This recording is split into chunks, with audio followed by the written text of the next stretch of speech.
Hey there, my name is Memo, this is my channel, Houseplanty Goodness, and essentially it's a place where I like to geek out about my big passion. You might be able to see some of it behind me, which is tropical houseplants.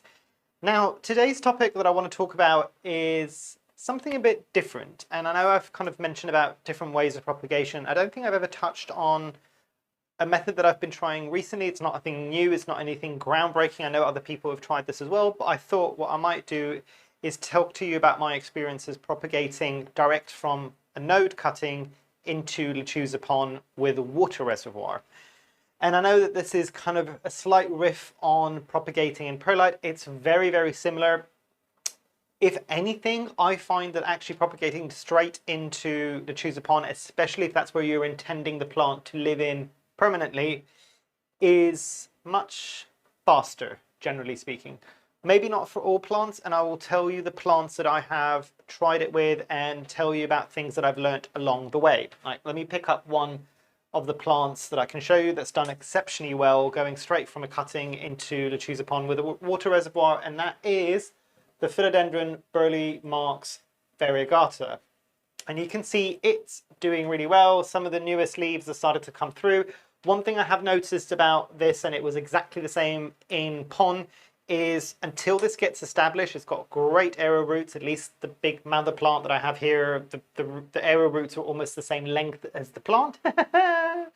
But, and the reason why I took this cutting, by the way, just as a bit of a side note, is there was a massive side branch that I hadn't realized it was growing towards the window and it was tipping the plant over. So I just went, you know what, snip that off, snip it into little smaller bits, shove it into the Lechuza Pon. And this was the first plant that I did this. And it was because I'm just like, if it doesn't work, it doesn't work. But that's part of the fun of doing things like propagations, is a bit of experimentation. I'm just like, this was a plant that I have a huge plant of. If it didn't do too well, it's fine. I lost a bit of a branch. It needed a trim anyway. So this one, however, did exceptionally well. But as I was mentioning, it does take a while to get established and get rooted in before it starts then pushing out the new leaves. It did have some new leaves that were ready to go from when it got cut. And a lot of those now are activating. The leaves are slightly smaller until they get a bit more established. And then I'm sure this will start getting huge like the mother plant. And I'm pointing to it, you can't see it, but it's on this side of my conservatory. Right, let me show you another plant that's doing exceptionally well in going straight from a cutting into the Lechuza Pon.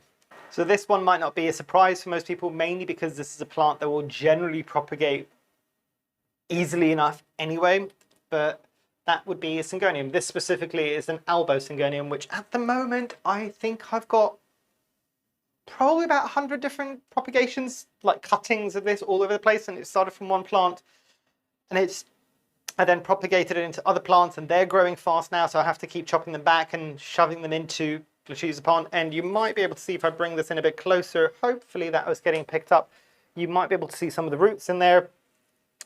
Exceptionally well, straight into the pond, straight into a water reservoir. This one isn't, I've taken it out of the water reservoir obviously to show you. I do keep them in plastic cups which I reuse, mainly because I want to be able to see the roots develop, and then eventually when this gets too large for this, I will move it into a proper self-watering pot with the indicator, just to make my life a bit easier. But yes, this really does enjoy going straight into Lechuza Pon, and it doesn't really skip a beat. It keeps growing quite fast, but again, I'm preaching to the choir, especially if you've ever tried to propagate a Syngonium. I struggled with mine to begin with when it was in soil with most of my Syngoniums, but actually moving them into Pon, they're loving life basically. I could never keep them happy. They were either too wet or too dry. Pon, hands down, they are super happy in. So let me put this down and pick up another plant, and I'll show you that did really well going straight into Pon again. So the next one might be surprising to some people, and it was a bit of a gamble when I tried it, but I am happy to report that the Philodendron Florida Ghost, ignore some of the browning that you're seeing on the leaves. This was from before I took the cutting. Part of the reason why I took the cutting, these weren't the most aesthetically pleasing leaves, but they're still photosynthesizing, so I've left them on there. Doing exceptionally well, and it's just recently started pushing out new growth. And I think I moved this into the Pon straight after the cutting, and this is maybe about a month later. So did it really, really quickly, really, really well. Obviously, the one thing I will say about this is it did have some decent aerial roots on it, probably about that long. I don't know what that would be in inches or centimeters. Probably I can do centimeters a bit better. Probably between 5, 7, or 10 centimeters. But yeah, really, really well. Did not skip a beat at all. So I'm trying to think of what else you might be able to see possibly here behind me. You can see here, this is an Epipremnum pinnatum that went straight into it, doing great. I'm trying to think if there's anything else that I can kind of show you without picking anything up. Another thing that did do okay but not great was a Cissus discolor. That one, the ones that I've started in a water propagation and then moved into pon are doing a lot better. But let me put this down and I'll give you some of my tips and some of my experiences that I've learned along the way about propagating in pon. Okay, so some of the things that I've learnt along the way is, do not, when you're starting with a water reservoir, do start with a water reservoir because it will wick up through the pon and it will keep that node evenly kind of moist around while still getting loads of aeration. Do not start straight away with putting in feed. So I only start introducing feed when I start seeing that the roots have established within the pon and the plant is trying to actively grow new foliage. Because at that point in time, when the roots are so new and the plant is still trying to establish itself, the smallest bit of something like a fertilizer could burn those roots off quite quickly because they're not ready. They don't need that nutrition just yet. They are still growing based on the essentially the micronutrients and the nutrients that they've already got within the stem of the cutting that you've basically put into the pon. The other thing is, I can't talk about, I'm trying to think now. No, I can. I was going to say, I don't think I could talk about growing in this manner outside of a slightly higher humidity environment like my conservatory. But no, I have actually done the same thing, especially with the Philodendron pedatum. That was another one that did okay. It's a slow grow when you're propagating anyway. That doesn't change when you're using pon. So that one, and again, the Syngonium album, a different Syngonium album propagation. Syngonium albo propagation. I can use words.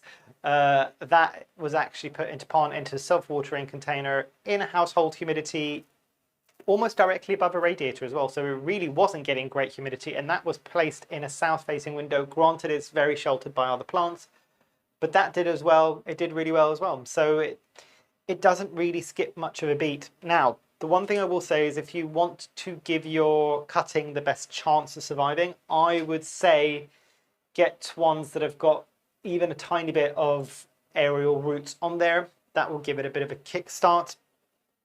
I have found that some of my other plants that I've done, specifically I'm thinking of a cutting that I've had from a lovely dear friend, and a beautiful cutting of a Philodendron Pink Princess. Tried propagating in water for almost 2 months, no root development. It did push out a new leaf because apparently that's what it wanted to do, but it didn't start putting any roots out. I have since put that in pon. It didn't have any aerial roots on it, or this very smallest nub, and it's struggling a bit, but I think it's slowly starting to push out some roots. Again, I've not really ever propagated a Pink Princess before, not one that is as highly variegated as this one.